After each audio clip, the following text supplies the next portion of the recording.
Hello student, scholars academy में आपका स्वागत है। इस क्लास में हम लोग बात करेंगे चैप्टर 8.1 का क्वेश्चन नंबर 1 के बारे में कि इसको कैसे इजी वे में सॉल्व किया जाए। क्वेश्चन दिया हुआ है कि in triangle A B C right angled at B A B equal to 24 centimetre B C equal to 7 centimetre determine sine A cos A, और सेकेंड में निकालना है साइन सी कॉस सी। तो इस तरह के क्वेश्चन के लिए सबसे पहले हम लोग फिगर बनाएंगे। ठीक है, फिगर वो किस तरह का होगा ये देखिए। जैसा कि पता है आप लोगों को कि ट्रिग्नोमेट्री का हर एक क्वेश्चन जो है वो राइट एंगल ट्रायंगल में ही सॉल्व किया जाता है। तो राइट एंगल एक ट्रायंगल बनाएंगे कुछ इस टाइप का। इसमें right angle that means 90 degree जो है वो बी में बना हुआ है, तो ए और बी आप कहीं पे भी शो कर सकते हैं। हम ए ऊपर ले लेते हैं, सी नीचे ले लेते हैं। 90 डिग्री का अपोजिट वाला, याद रखिएगा 90 डिग्री का अपोजिट वाला साइड जो होता है डैट मीन्स ये साइड ए सी जो होगा वो होगा हाइपोटेनस। ठीक है, और एंगल जहाँ पे बनेगा, कहने का मतलब है अगर एंगल ए पे बनेगा तो ए के अपोजिट वाला परपेंडिकुलर होगा, यानी ये परपेंडिकुलर हो सकता है। और अगर एंगल सी पे बन रहा है, जैसे कि यहाँ पे हमको साइन सी निकालना है, तो अगर एंगल सी पे बन रहा है तो 90 डिग्री इसके अपोजिट वाला डैट मीन्स सामने वाला साइड ये होगा, डैट मीन्स ये परपेंडिकुलर कहलाएगा। और इसके सटा हुआ एंगल से जो यहाँ पे अगर एंगल बन रहा है तो इससे सटा हुआ जो साइड गया है उसको कहते हैं बेस, यानी ये बेस कहलाएगा। इस तरीके से अब हम लोग क्वेश्चन सॉल्व करते हैं। जैसे कि यहाँ पे दिया हुआ है ए बी 24 सेंटीमीटर, तो यहाँ पे लिख दिए 24 सेंटीमीटर। बी सी दिया हुआ है 7 सेंटीमीटर, तो इसको 7 सेंटीमीटर लिख दिए। सबसे पहले ट्रिग्नोमेट्री में हम लोग सब साइड का जितना भी साइड है उसका वैल्यू निकाल लेंगे। तो यहाँ पे परपेंडिकुलर डैट मीन्स हाइपोटेनस का क्या हुआ कि साइड नहीं दिया हुआ है, वैल्यू नहीं दिया हुआ है, तो ए सी का वैल्यू निकालेंगे, यानी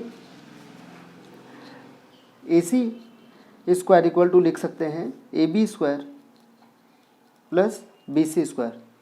कहाँ से? पाइथागोरस थ्योरम से। तो ए बी का वैल्यू क्या हो जाएगा? ए बी का वैल्यू, ए सी का वैल्यू निकालना है। ए बी का वैल्यू दिया हुआ है 24 का स्क्वायर प्लस 7 का square. A c square equal to हो जाएगा 24 का स्क्वायर होगा 576 और 7 का स्क्वायर होगा 49। अगर आप लोग बोर्ड के एग्ज़ाम का तैयारी कर रहे हैं तो आप लोगों के लिए अच्छा होगा कि आप लोग कम से कम 30 तक का स्क्वायर याद कर ले, जो कि बहुत ईजी है। आप लोगों को एक दिन का समय लगेगा, लेकिन ये आप लोगों के लाइफ टाइम में काम आएगा। इसलिए आप लोग कम से कम 1 to 30 का स्क्वायर याद कर ले और 1 to 10 का क्यूब।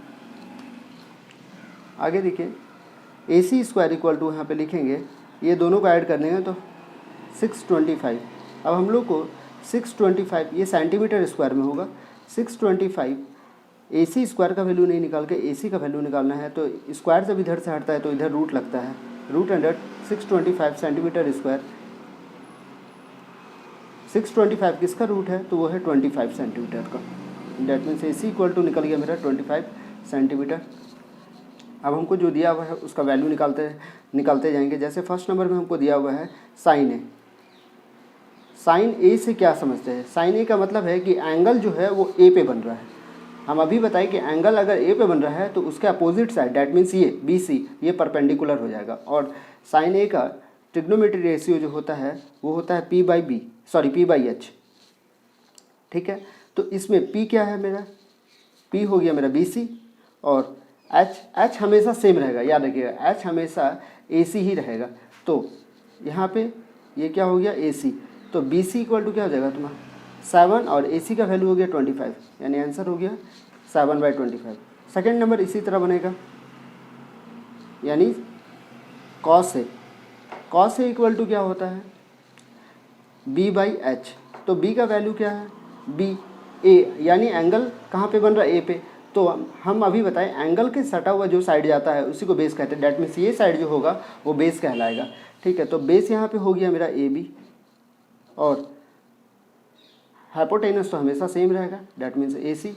तो ए बी का वैल्यू कितना होगा? 24 और ए सी का वैल्यू होगा 25। आंसर बहुत सिंपल है ये। सेकेंड नंबर क्वेश्चन में देखते हैं, अगर एंगल जो है वो चेंज हो जा रहा है, जैसा कि यहाँ साइन सी और कॉस सी निकालना है, तो साइन सी कैसे निकलेगा? यहाँ पे लिखेंगे sine c equal to, sine का हमेशा ट्रिग्नोमेट्री रेशियो होता है पी बाई एच, पर ये पी और बी हमेशा चेंज होते रहता है एंगल के हिसाब से। जैसे कि अभी एंगल जो बन रहा है वो मेरा सी पे बन रहा है, तो यानी परपेंडिकुलर अब जो हो जाएगा वो ए बी हो जाएगा, यानी ए बी बाई एच का वैल्यू तो हमेशा सेम रहेगा, यानी a C, sorry A B, यहाँ पे ए बी होगा, ए बी बाई ए सी। तो ए बी का वैल्यू हो जाएगा मेरा 24 और ए सी का वैल्यू हो जाएगा 25 आंसर। फिर कॉस सी, कॉस का ट्रिग्नोमेट्री रेशियो होता है बी बाई एच, ठीक है। तो अगर एंगल सी पे बन रहा है तो इस बार बेस मेरा हो जाएगा बी सी, यानी एंगल से सटा हुआ साइड, ठीक है, ये कहलाएगा मेरा बी सी। तो b c by h, h तो हमेशा सेम ए सी, तो बी सी का वैल्यू यहाँ पे 7 है और इसका ए सी का वैल्यू है 25। बहुत सिंपल सा क्वेश्चन था, इस तरीके से आप इसको सॉल्व कर सकते हैं। आप चाहे तो इसका स्क्रीनशॉट लेकर रख सकते हैं ताकि आपको फ्यूचर में काम करे। Thank you. अगर आपको वीडियो अच्छा लगा हो तो इसे लाइक शेयर एंड सब्सक्राइब करें और अपने दोस्तों के बीच शेयर करके मुझे सपोर्ट करें। Thank you.